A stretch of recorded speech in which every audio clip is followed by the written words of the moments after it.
हरे कृष्ण कृष्ण कृष्ण हरे हरे, हरे राम राम राम हरे हरे। ज्योति मात्र स्वरूपाय निर्मल ज्ञान चक्षुषे नमः शिवाय शांताय ब्रह्मणे लिंग मूर्तिये। अर्थात ज्योति मात्र जिनका स्वरूप है, निर्मल ज्ञान ही जिनके नेत्र हैं, जो लिंग स्वरूप ब्रह्म है, उन परम शांत कल्याण में भगवान शिव को नमस्कार है। राधे राधे, जय श्री कृष्ण दोस्तों। बोलिए भगवान महादेव, पार्वती जी, गणेश, कार्तिकेय, नंदकेसर की जय। आइए अब हम फाल्गुन मास के महात्म्य का आगे का अध्याय सुनते हैं। अर्जुन देव ऋषि नारद मुनि से बोले कि हे प्रभु, आप संपूर्ण प्राणियों के प्रति समान भाव रखने वाले, जितेंद्रिय तथा राग द्वेष रहित है। तथापि आप में जो कलह कराने की प्रवृत्ति है, उसके कारण कई हजार देवता, गंधर्व, राक्षस, दैत्य तथा मुनि नष्ट हो गए। हे विप्रवर, आपकी ऐसी चेष्टा क्यों रहती है? आप मेरे इस संदेह का निवारण कीजिए। अर्जुन के मुख से यह बात सुनकर नारद मुनि मुस्कुराने लगे और बाप भव्य मुनि की ओर देखने लगे। बाप भव्य का जन्म हारित के कुल में ही हुआ था। वे उस समय नारद मुनि के पास ही बैठे हुए थे। बाप भव्य बड़े ही बुद्धिमान थे। उन्होंने नारद जी के मनोभाव को समझ लिया और उन्होंने मुस्कुराते हुए मधुर वाणी से अर्जुन से इस प्रकार कहा कि हे पांडु नंदन, आपने नारद जी से जो कुछ भी कहा वह सब सत्य है। प्रत्येक मनुष्य के मन में ऐसा संदेह होता है। इस विषय में भगवान श्री कृष्ण के मुख से जो बात मैंने सुनी, आज मैं आपको वही बात बताने जा रहा हूँ। आज से कुछ काल पहले की बात है।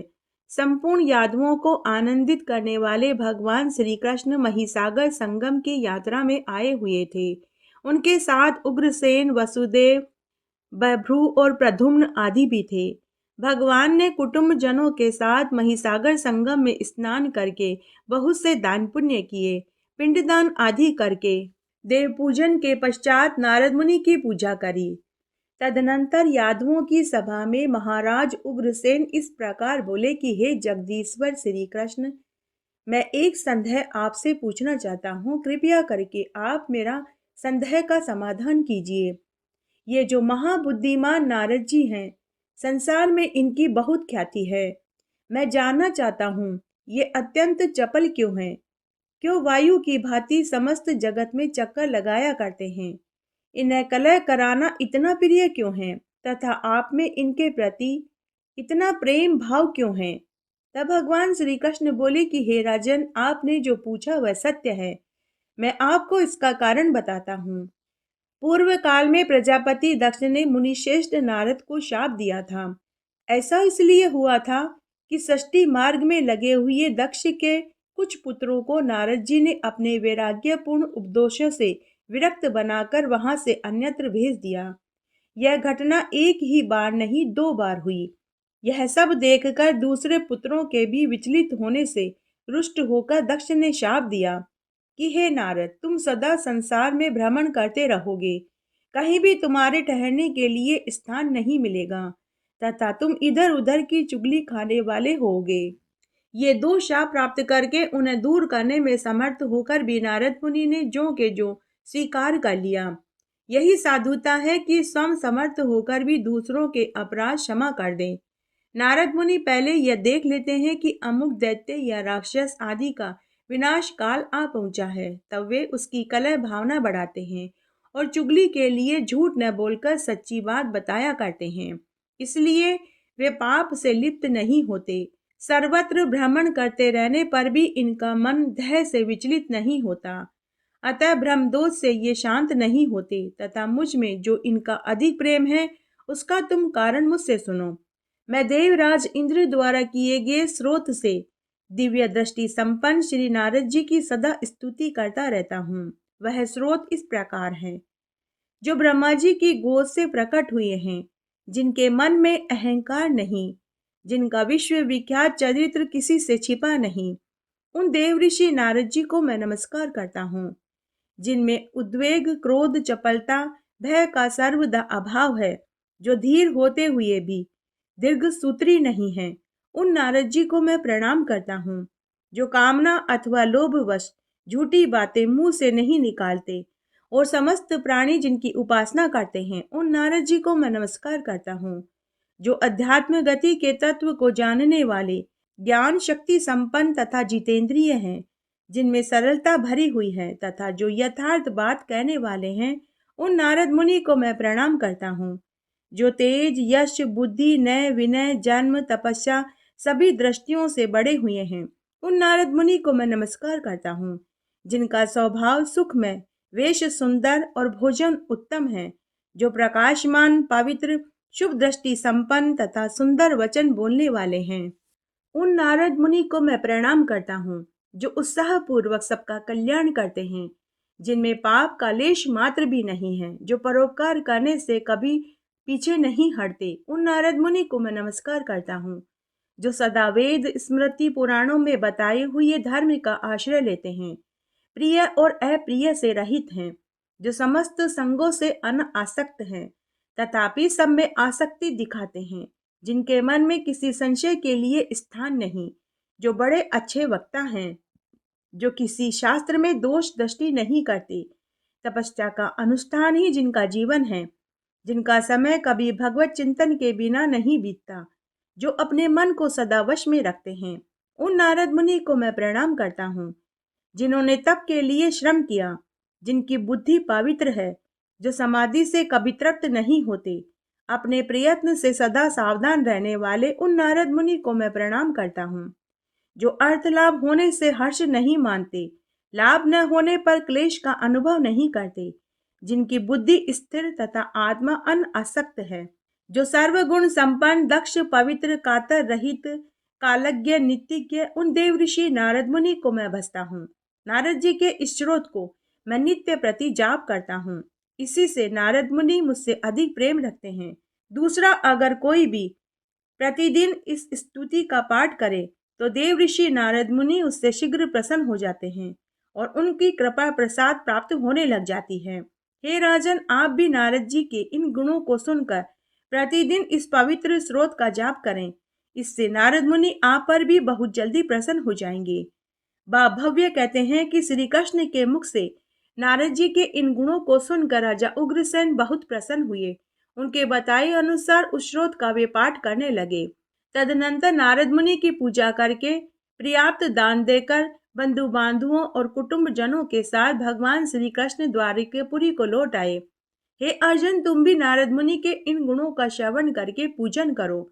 भव्य का वचन सुनकर नारद मुनि को बड़ा विस्मय हुआ, उनके अंगों में रोमांच प्राप्त हो गया। वे बोले कि हे मुनिवर, आपके मुख से इस गुप्त क्षेत्र का महात्म्य सुनकर मुझे बड़ी तृप्ति मिली है, अतः पुनः उसका वर्णन कीजिए। नारद मुनि बोले कि हे अर्जुन, पूर्व काल में महायोगी अक्षपाद गौतम मुनि हो गए, जो गोदावरी गंगा को यहाँ लाए थे और अहिल्या के पति थे। वे बड़े ही शक्तिशाली थे। उन्होंने गुप्त क्षेत्र का महात्म्य सुनकर उसे सर्वोत्तम जानकर वहां योग साधना करते हुए बड़ी तपस्या करी। तदनंतर महात्मा गौतम ने योग सिद्धि प्राप्त करके इस तीर्थ में गौतमेश्वर नाम से प्रसिद्ध हुए शिवलिंग की स्थापना करी। इस गौतमेश्वर लिंग को भली भांति नहलाकर उस पर चंदन का आलेप करके भांति भांति के पुष्पों से पूजन और गूगल की धूप दे। ऐसा करने वाला मनुष्य सब पापों से छूटकर मरने के बाद रुद्रलोक को प्राप्त होता है। अर्जुन बोले कि हे देव ऋषि नारद जी, मैं योग के स्वरूप का तात्विक विवेचन सुनना चाहता हूँ, क्योंकि योग को समस्त उत्तम साधनों से भी उत्तम बताया गया है। नारद मुनि बोले कि हे अर्जुन, मैं संक्षेप से ही तुम्हें योग का तत्व बतलाता हूँ। इसके सुनने से मन और चित्त निर्मल हो जाता है, फिर सेवन करने का तो कहना ही क्या। चित्त की वृत्तियों को जो रोकता है वही योग का तत्व कहलाता है।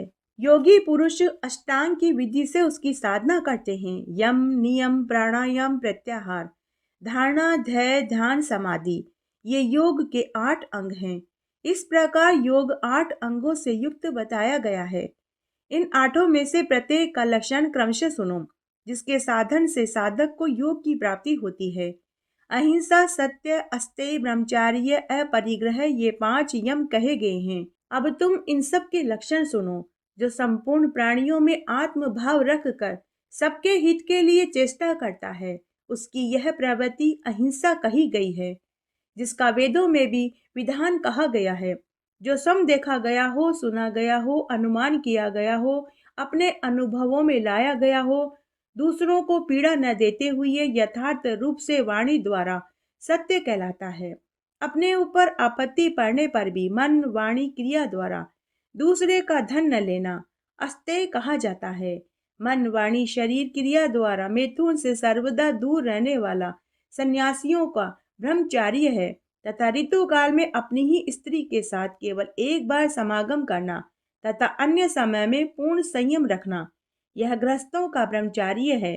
मन, वाणी, शरीर और क्रिया द्वारा सब वस्तुओं का त्याग कर देना यह सन्यासियों का अपरिग्रह है तथा सब वस्तुओं का संग्रह करते हुए भी केवल मन से उनका त्याग करना, उनके प्रति ममता और आसक्ति का न होना, यह गृहस्थियों का अपरिग्रह बताया गया है। ये 5 यम बताए गए हैं। अब 5 नियमों का श्रवण सुनो। शौच, संतोष, तप, जप और गुरु भक्ति, ये 5 नियम हैं। अब इनका भी पृथक पृथक तुम मुझसे लक्षण सुनो। शौच 2 प्रकार के होते हैं, बाह्य और आभ्यंतर। मिट्टी और जल से जो शरीर की शुद्धि होती है वह बाह्य शौच कहलाती है। मन की शुद्धि को आंतरिक शौच कहते हैं। न्याय से प्राप्त हुई जीविका या भिक्षा द्वारा मिली हुई जीविका, उसी से सदा संतुष्ट रहना संतोष कहलाता है। अपने आहार को घटाते हुए साधक पुरुष जो चांद्रायन अनुष्ठान करते हैं, उसका नाम तप है। वेदों के स्वाध्याय और प्रणम के अभ्यास आदि को जब कहा गया है, भगवान शिव ही ज्ञान स्वरूप गुरु हैं। उनमें जो भी भक्ति की जाती है वही गुरु भक्ति कही गई है। इस प्रकार नियमों और यमों का भली भांति साधन करके विद्वान पुरुष प्राणायाम के लिए सन्नद्ध होवे, अन्यथा वह योग की सिद्धि नहीं कहलाती। क्योंकि जिसका शरीर बाहर और भीतर से शुद्ध नहीं होता, उसमें वायु का महान प्रकोप हो जाता है और वायु के प्रकोप से शरीर में कोढ़ हो जाता है। इतना ही नहीं, वह जड़ता आदि का भी उपभोग करने लगता है। इसलिए बुद्धिमान पुरुष शरीर को शुद्ध करके ही दूसरे साधन के लिए प्रयोग करे। हे पांडु नंदन अर्जुन, अब मैं तुम्हें प्राणायाम का लक्षण बताता हूँ। तुम ध्यान से चित्त लगा कर के सुनो। प्राण और अपान वायु का निरोध प्राणायाम कहलाता है। विद्वान पुरुषों ने इसे 3 प्रकार का कहा है, लघु, मध्यम और उत्तरीय। लघु प्राणायाम 12 मात्रा का होता है। आंख को बंद करने खोलने में जितना समय लगता है वह 1 मात्रा है। लघु से दुगना 24 मात्रा वाला मध्यम प्राणायाम कहलाता है। त्रिगुण अथवा 36 मात्रा का उत्तम प्राणायाम कहा गया है। प्रथम लघु प्राणायाम से पसीने को जीतें, मध्यम से कंप को तथा तृतीय प्राणायाम से विषाद को जीतें। इस प्रकार इन तीनों दोषों पर विजय प्राप्त करें। किसी सुंदर आसन पर विराजमान होकर पद्मासन लगाकर रेचक, पूरक, कुंभक भेद से त्रिविध प्राणायाम का अभ्यास करें। अर्जुन नारद मुनि से आगे बोले कि हे देवऋषि नारद जी, महिसागर संगम की श्रेष्ठता तथा उसके गुप्त क्षेत्र का महात्म्य सुनाइए। मेरी सुनने की अपार इच्छा है। तब नारद मुनि बोले कि हे अर्जुन, इस क्षेत्र के गुप्त होने का जो कारण है उसके विषय में एक बहुत प्राचीन कथा है। पहले तुम इस कथा को सुनो। पूर्व काल में शापवश यह क्षेत्र गुप्त हो गया था। एक समय किसी निमित्त से सब तीर्थों के अधिदेवता एकत्र हो ब्रह्मा जी को प्रणाम करने के लिए उनकी सभा में गए। सब तीर्थों को आया हुआ देखकर ब्रह्मा जी अपने समस्त सभापदों के साथ उठकर खड़े हो गए। उनके नेत्र आश्चर्य से खिल उठे। भगवान ब्रह्मा ने हाथ जोड़कर सभी तीर्थों को प्रणाम किया और इस प्रकार कहा कि हे तीर्थवरों, आज आप सब लोगों के यहाँ आने का क्या कारण है? हम सब देवता भी आज आपके दर्शन से पवित्र हो गए। तीर्थों का दर्शन, स्पर्श, स्नान सब परम कल्याणकारक होता है। बड़े बड़े पापों से भरे हुए जो भयंकर एवं अत्यंत निर्दय मनुष्य हैं, वे भी तीर्थ में पवित्र हो जाते हैं। फिर जो धर्म परायण है उसका तो कहना ही क्या। ऐसा कहकर ब्रह्मा जी ने अपने पुत्र पुलस्त्य को आज्ञा दी कि हे पुत्र, तुम तीर्थों के लिए शीघ्र ही अर्घ्य लेकर आओ, जिससे मैं इनका पूजन कर सकूं। जब अर्घ्य देने योग्य असंख्य पुरुष एकत्र हो जाए तब पूजन काल में उन सब में से श्रेष्ठ एक पुरुष को एक अर्घ्य प्रदान करना चाहिए। पिता की आज्ञा पाकर पुलस्त्य मुनि बड़े वेग से एक उत्तम अर्घ्य पात्र सजाकर के लाए। ब्रह्मा जी ने उसे हाथ में लेकर सब तीर्थों से कहा कि आप सब लोग मिलकर किसी एक मुख्य तीर्थ का नाम बताएं। मैं उसी को पहले अर्घ्य देना चाहता हूँ। ऐसा करने से मुझे अन्याय रूपी दोष नहीं लगेगा। तब सभी तीर्थ बोले कि हे प्रभु, हम किसी प्रकार भी आपस में श्रेष्ठता का निर्णय नहीं कर पाते, इसीलिए तो हम आपके पास आए हैं। आप ही हमें से जो श्रेष्ठ हो उसे समझकर अर्घ्य दे दीजिए। ब्रह्मा जी बोले कि मैं आप लोगों में से किसी एक की श्रेष्ठता को नहीं समझ पाता। आप लोगों को नमस्कार है। आप सभी अपार महिमा से संपन्न हैं। अतः स्वयं ही अपने में से एक श्रेष्ठ तीर्थ को मुझे बताएं। ब्रह्मा जी के ऐसा कहने पर जब उनमें से कोई भी बहुत देर तक कुछ न सोच पाया, तब महिसागर संगम तीर्थ ने कहा कि हे चतुरानन, आप शीघ्र मुझे यह अर्घ्य प्रदान करें, क्योंकि दूसरा कोई भी तीर्थ मेरी करोड़वीं कला के समान भी पूरा नहीं पड़ता। पूर्व काल में महाराज इंद्रद्युम्न की तपस्या से तप कर यह सर्व तीर्थ में समूची पृथ्वी ही मही नाम वाली नदी हो गई। यह सब तीर्थों सहित मुझसे आकर मिली, इसलिए मैं तीनों लोकों में सर्व तीर्थ में होकर कहलाता हूँ। तीर्थराज महिसागर संगम के ऐसा कहने पर सभी तीर्थ मौन होकर देखने लगे और सोचने लगे कि देखें ब्रह्मा जी इस विषय में क्या उत्तर देते हैं। तब ब्रह्मा जी के ज्येष्ठ पुत्र धर्म ने अपनी दाहिनी भुजा उठाकर इस प्रकार कहा, अहो, बड़े कष्ट की बात है। इस तीर्थ राज महिसागर संगम ने मोहवश बड़ी ही कुत्सित बात कह डाली। साधु पुरुषों को उचित है कि वे अपने गुणों का खुद बखान न करें।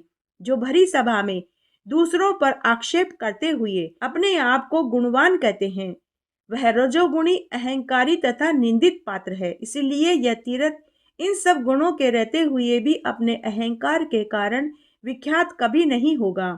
इसका स्वरूप गुप्त रहेगा।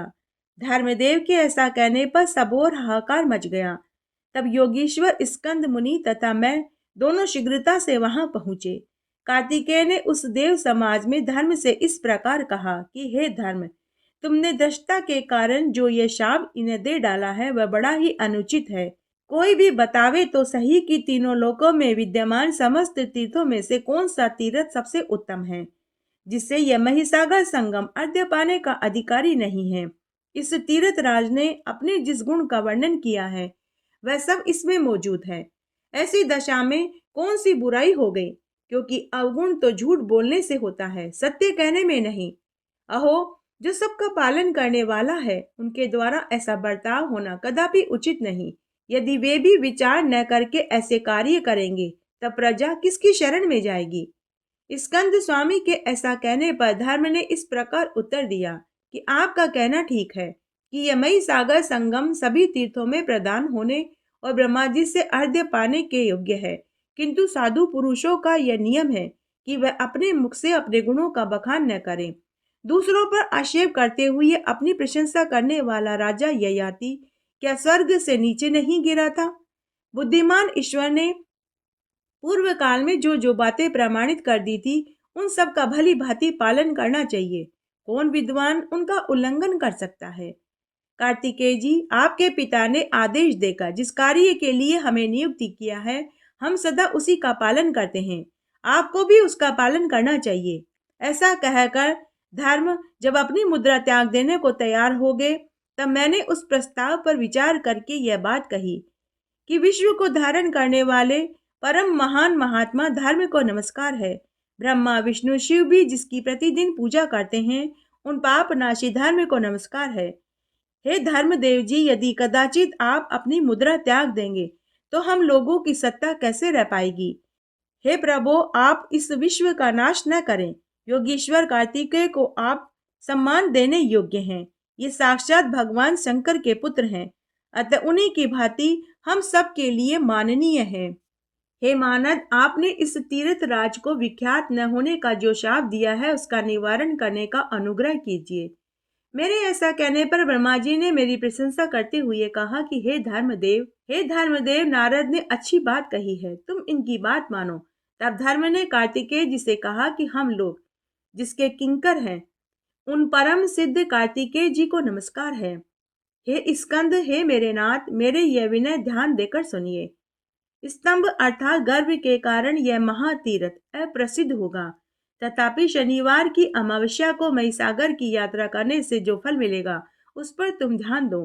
प्रभास की 10 बार, पुष्कर की 7 बार, प्रयाग की 8 बार यात्रा करने से जिस फल की प्राप्ति होती है वही फल महिसागर संगम की एक बार यात्रा करने से ही प्राप्त हो जाएगी। ऐसा वरदान देने पर कार्तिकेय जी के मन में बड़ी प्रसन्नता प्राप्त हुई। ब्रह्मा जी ने भी एकाग्रचित्त होकर स्तंभ तीर्थ को अर्घ्य दिया, उसे सब तीर्थों में श्रेष्ठता प्रदान कर दी। फिर सभी तीर्थों और स्कंद स्वामी को सम्मान देकर विदा किया। इस तीर्थ के गुप्त होने की यही प्राचीन कथा है।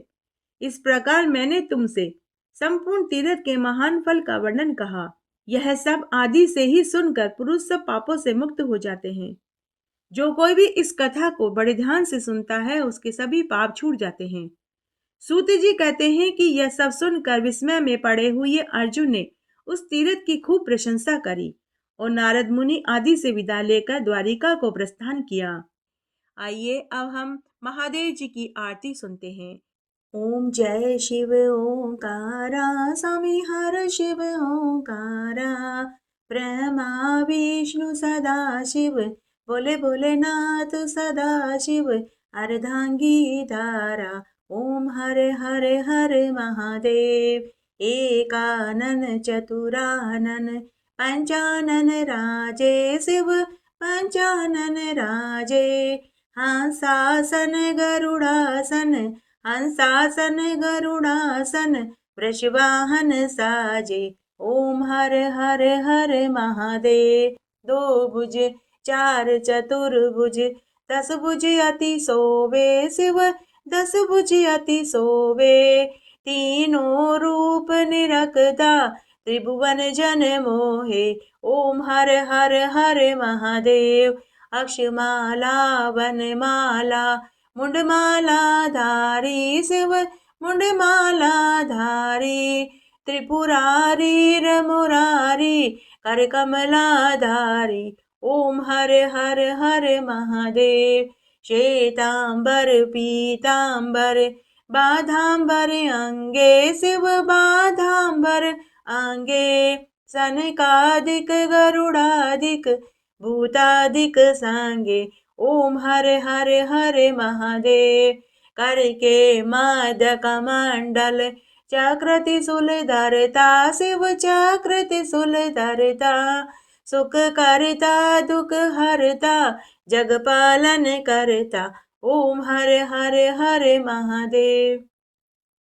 ब्रह्मा विष्णु सदा शिव, जानत अविवेका शिव, जानत अविवेका, मधु के टब दो मारे, सुर बहीन करे, ओम हर हर हर महादेव।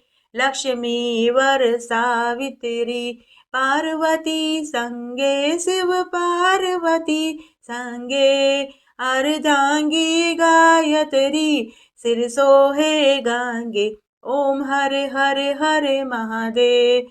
काशी में विश्वनाथ विराजे, नंदो ब्रह्मचारी शिव, नंदो ब्रह्मचारी, नितुट दर्शन पाऊं, नितुट भोग लगाऊं, महिमाति भारी, ओम हर हर हर महादेव।